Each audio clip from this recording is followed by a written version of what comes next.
Bonjour à toutes, bonjour à tous, bienvenue sur Foot Normand, bienvenue pour un nouvel épisode du débrief version 2024-2025. Un épisode qui, comme vous allez le voir, sera amputé de pas mal de matchs. En effet, de nombreuses rencontres ont dû être reportées ce week-end en raison des conditions climatiques difficiles. En National 2, ça concerne le duel entre l'US Granville et Blois, ainsi que le match entre l'AS Villers et Bischheim. Côté National 3, 3 matchs n'ont pas pu avoir lieu. Le FC Flers devait recevoir Cesson. De leur côté, les joueurs de l'US Alençon devaient affronter l'INAS Montlhéry. Enfin, ceux du CMS Wessel devaient affronter ce week-end le leader Borgo. Tous ces matchs auront lieu à une date ultérieure. Certains auront même d'ailleurs certainement lieu dès la semaine prochaine. Qu'à cela ne tienne, on a réussi à récolter un maximum d'images concernant les rencontres qui ont pu se jouer, elles, ce week-end. Donc voici pour vous un épisode du débrief un peu spécial, un petit peu plus court que d'habitude. On commence par la partie National 2 où il est question du déplacement de l'US Avranches du côté de Locminé.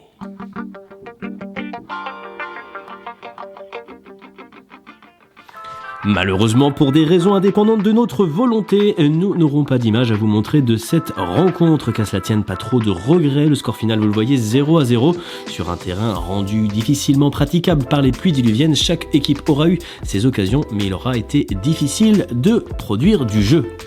Voici donc tout de suite les conséquences sur le classement des rencontres qui ont eu lieu ce week-end. Vous allez voir que dans le groupe B, les Girondins de Bordeaux se rapprochent très nettement désormais de l'US Saint-Malo. Petit point donc sur les résultats de cette 17e journée dans le groupe B en National 2, Locminé, Avranches 0-0 comme vous avez pu le voir. Match nul également entre les Herbiers, Saint-Privé-Saint-Hilaire et La Roche-Vendée et l'US Saint-Malo, un partout sur ces deux terrains. Dinan-Léon l'a emporté à domicile 2-1 face à Bourges, même résultat pour Bordeaux à l'extérieur face au stade Poitevin. Le match entre Le Poiret-sur-Vie et Saumur a quant à lui été arrêté, tandis que l'US Granville et Bois Foot 41, tout comme Stade Briochin et les Voltigeurs de Châteaubriand, ont vu leur match reporté. Au classement donc, l'US Saint-Malo qui reste en tête avec 33 points en 16 journées, voit les Girondins de Bordeaux se rapprocher semaine après semaine. Les Girondins qui sont plus qu'à 3 points de la tête. Dans la seconde partie du classement, l'US Granville qui n'a pas joué ce week-end aura peut-être un coup à faire en remportant son match, mais on voit bien qu'il y a encore pas mal de matchs en retard. Et en parlant de matchs en retard, on va rattraper quelques matchs de la 14e journée, de la 15e journée, avec notamment l'US Avranches qui va recevoir le stade Briochin. A noter qu'à l'heure où on enregistre cette émission, le match de l'US Granville n'est pas reprogrammé, mais il est possible que ce soit sur ce week-end. On passe maintenant au groupe C avec un seul match reporté, celui de l'AS Villers. Sinon, le FC 93 Bobigny l'a emporté à domicile face à Agno, 3-2. Match nul entre Fény, Aulneuil et Épinal, 2 partout. Le FC Fleury 91 l'emporte à domicile 3-0 face à Aubervilliers. L'AS Beauvaisoise qui l'emporte à domicile face à Furiani, 2-0. Balagne qui l'emporte 2-1 à domicile face à Chambly, Thionville 4-2 face à Vasquéal Football et Créteil 2-1 face à Chantilly. Il fallait recevoir dans cette 17e journée du groupe C. Petit coup d'œil sur le classement avec toujours ce duo en tête, le FC 93 Bobigny qui compte 4 longueurs d'avance sur le FC Fleury 91 qui comptabilise un match en moins. Dans la seconde partie du classement, on retrouve toujours Vasquéal, l'AS Villers et Aubervilliers dans des positions délicates. Agno qui compte 5 points d'avance sur Vasquéal. Prochaine journée ce week-end avec là également la journée 14 et la journée 15 à rattraper, et notamment l'AS Villers qui va recevoir Chambly-Oise donc pour le compte de la 15e journée. Fin de cette courte page National 2, on passe tout de suite au plus gros morceau, le National 3.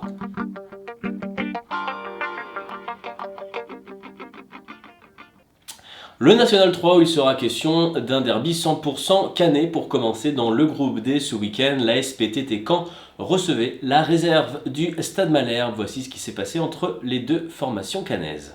La SPTT Caen a commencé l'année en récoltant 4 points sur 6 possibles, espère contre son voisin enchaîné dans ce championnat.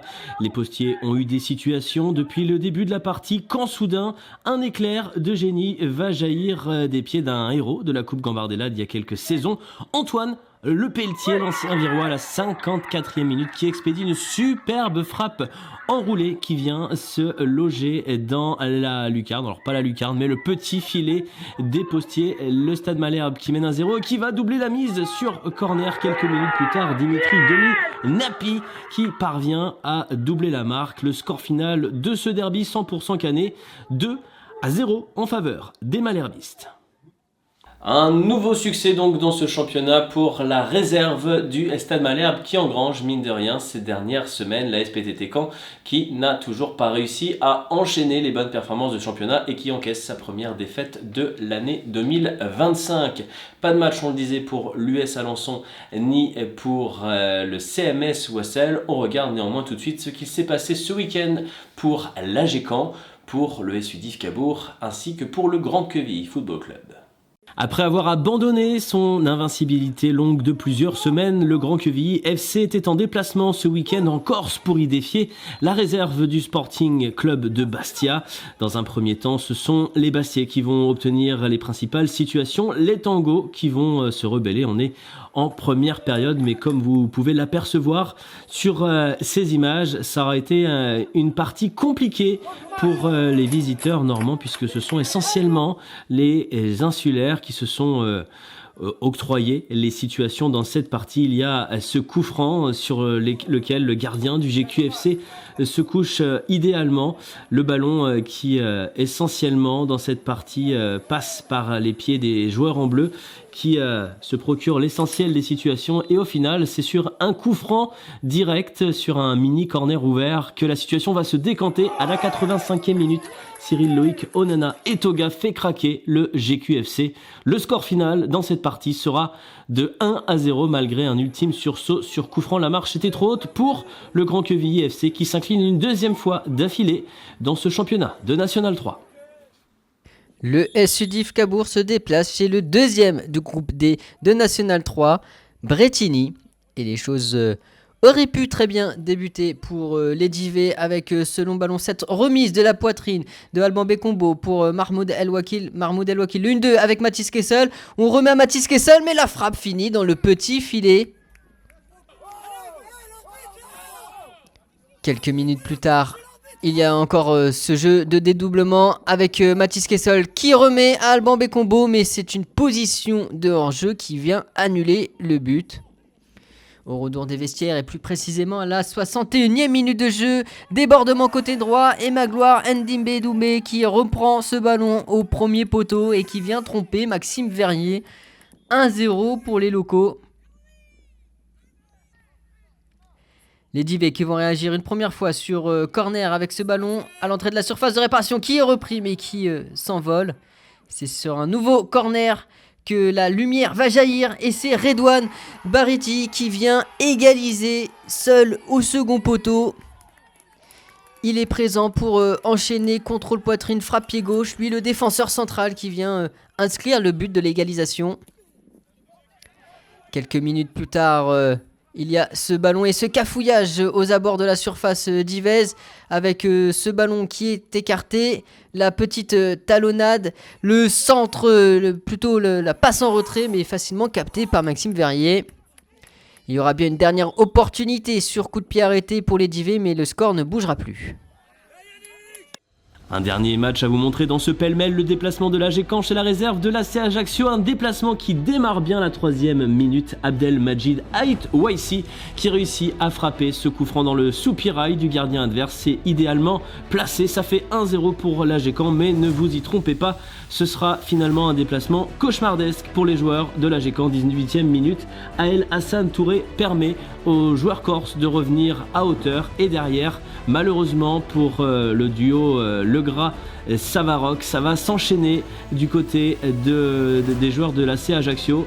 19e minute, Alassane Touré qui marque de nouveau, cette fois à bout portant, la défense qui ne suit pas, et en l'espace de 2 minutes, l'AGECAM se fait renverser. Il y a ensuite cette situation dans la surface de réparation, le ballon qui franchit la ligne, en tout cas c'est ce que juge le corps arbitral. Zied Beltaïef, 35e minute, qui permet aux Corses, qui étaient pourtant menés, de compter désormais un break d'avance. Ce n'est pas terminé, les joueurs de l'AC Ajaccio qui insistent dans cette partie. Un nouveau ballon dans la surface, un centre au deuxième poteau, personne pour gêner Zied Beltaïef qui va lui aussi de son doublé. Le score est de 4-1, on est toujours en première période, ça se complique pour les Canets, et lors du deuxième acte, les joueurs de l'ACA qui vont enfoncer le clou. Ça aurait été une partie délicate pour les joueurs de l'avant-garde cannaise, qu'on va beaucoup attendre au tournant après les nombreux départs des dernières semaines. Ce sont les Ajacciens qui viennent inscrire le dernier but de cette partie, Pablo Soulès, qui permet à Ajaccio de s'imposer nettement sur le score de 5-1. Fortune diverse donc ce week-end pour nos différents clubs normands dans ce groupe D, mais de manière générale, on a beaucoup de mal à décoller dans cette poule depuis le début de l'année 2025. On va aller faire un petit tour du côté du groupe E. Thomas Bèze s'est penché sur la réception par le FC Dieppe de la réserve du Stade de Reims, un match au sommet duquel les Dieppois pouvaient sortir grand vainqueurs en cas de victoire. Le FC Dieppe de Djilali Bekar, leader de son groupe E en National 3, se déplace chez son dauphin, la réserve du Stade de Reims. Et ce sont les Dieppois, les Harengs, qui débutent parfaitement cette rencontre avec Rémi Chombard qui lance parfaitement en profondeur Quentin Stockley pour l'ouverture du score après à peine 3 minutes de jeu. Quentin Stockley qui ne se fait pas prier pour tromper le gardien adverse. Quelques minutes plus tard, toujours sur ce côté droit, il y a un bon dédoublement avec Lenny Jérôme qu'on retrouve en profondeur dans la surface de réparation. Le centre en retrait, c'est repoussé une première fois par la défense, mais c'est un nouveau centre. Et cette fois, c'est Enzo Bovin qui reprend ce ballon au second poteau et qui vient doubler la mise après à peine 6 minutes dans cette rencontre. Et déjà donc 2-0. Et le match qui n'est pas terminé, toujours en première période avec cette frappe qui est repoussée et qui a bien suivi. C'est la recrue Claude Ateba qui vient inscrire son but. On voit le ballon qui est repoussé par le gardien ou le poteau, difficile à juger. Mais c'est Claude Ateba qui est là pour mettre le 3e but des Dieppois. Au retour des vestiaires, les joueurs du Stade de Reims qui vont réduire le score avec ce ballon. Et c'est Ansoumana Dansoko qui vient réduire la marque à la 51e minute de jeu. Le face-à-face est gagné. Et le ballon qui file à quelques centimètres de la main d'Alexandre Lefebvre. Oui, mais voilà, quelques minutes plus tard, suite à ce coup franc joué, et c'est un penalty qui sera obtenu par les Harengs. Et c'est Quentin Stockley qui s'en charge pour le doubler. Et c'est le contre-pied parfait. 4-1. Et voilà, de nouveau 3 buts d'écart dans cette rencontre. Le contre-pied est parfait. Le score ne bougera plus. C'est une nouvelle très bonne opération pour le FC Dieppe. Et 6 points d'avance désormais pour le FC Dieppe qui s'affirme plus que jamais comme le grand favori dans ce groupe à la montée en National 2. Il reste cependant beaucoup trop de matchs pour affirmer quoi que ce soit. En tout cas, la bonne série est très intéressante pour les joueurs de Djilali Bekar. De bonne série, il va en être question avec le match qui va suivre. Dans le groupe C, l'AF Virois en pleine forme se déplace chez la seule équipe qui la devance au classement dans le groupe C, donc l'en avant Guingamp. Un autre match au sommet duquel, eux aussi, les Boquins avaient tout à gagner. Thomas Bèze s'est aussi penché sur cette rencontre. C'est un duel au sommet puisque la réserve de l'en avant Guingamp, première de ce groupe C de National 3, reçoit son dauphin, l'AF Virois. Et ce sont les Guingampais qui vont le mieux débuter la rencontre puisque dès la 2e minute de jeu, c'est Tanguy Haïlé qui ouvre le score et qui vient tromper Louis Deschâteaux. Avec ce petit ballon en retrait parfaitement dosé. Quelques minutes plus tard, il y a cette frappe enroulée et le sauvetage de Louis Deschâteaux qui repousse le but du break. Et c'est sur corner que Matteo Mendy va répondre à Tanguy Hailé et qui va égaliser avec cette tête qui finit au pied du poteau, un partout au bout de 16 minutes de jeu. Les Virois qui auraient pu passer devant une nouvelle fois sur corner, mais très bonne vigilance de la défense.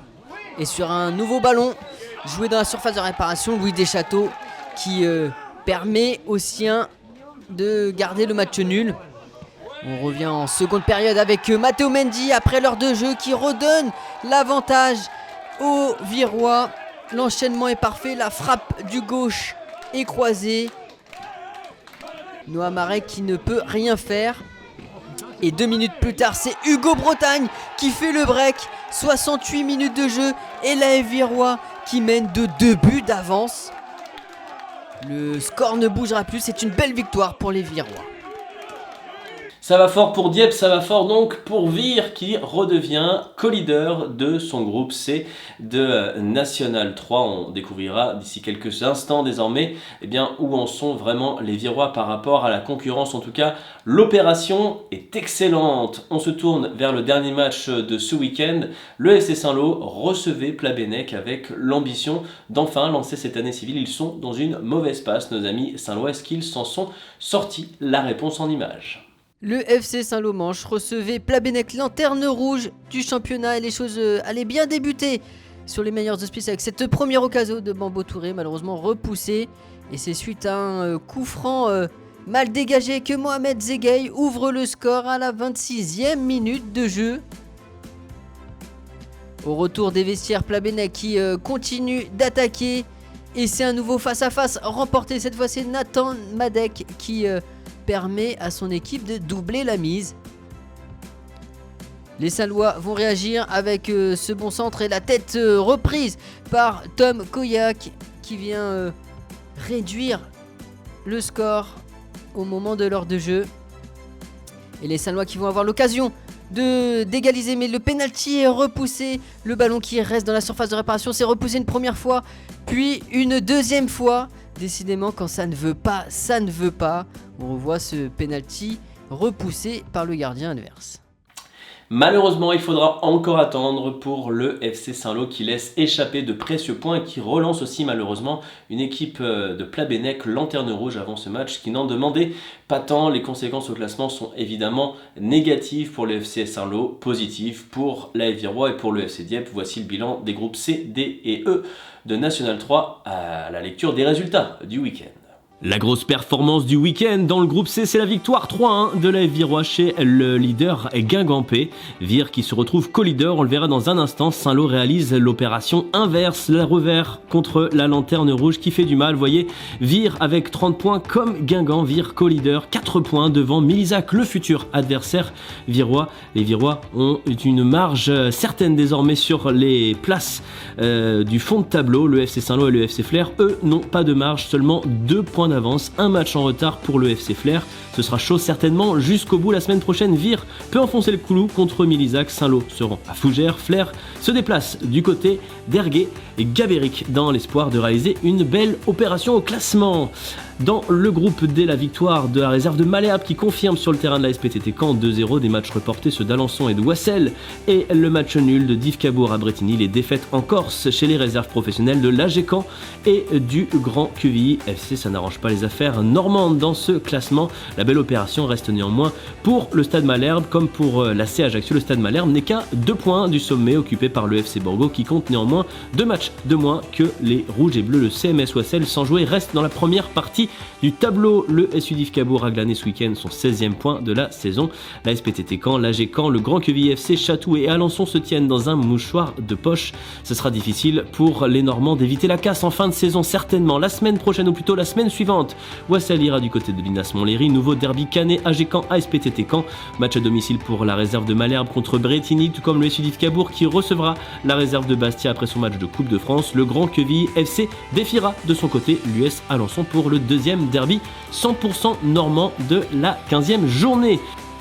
Dans le groupe D, l'excellente opération est signée par le FC Dieppe qui s'impose 4-1 face à son ex-dauphin, la réserve du Stade de Reims. L'opération est belle puisque les Diepois comptent 6 points d'avance sur le nouveau deuxième Lycée Croix qui compte néanmoins un match de retard, 6 points d'avance aussi sur le Stade de Reims qui compte le même nombre de matchs joués. Excellente opération pour les Harengs qui distancent aussi assez nettement maintenant la zone rouge dans laquelle on retrouve Drancy, Lens, l'Entente Sanois Saint-Gratien et la réserve de Valenciennes. Le 8 février prochain, Dieppe recevra Vimy pour encore enfoncer le clou dans cette poule E. On est au bout de la salve de match de ce débrief plus court qu'à l'accoutumée. On se donne rendez-vous exceptionnellement donc la semaine prochaine pour un débrief qui n'était pas forcément prévu, mais ce sera la partie 2 de celui-ci. On reviendra sur de nombreux matchs en retard dont voici le programme.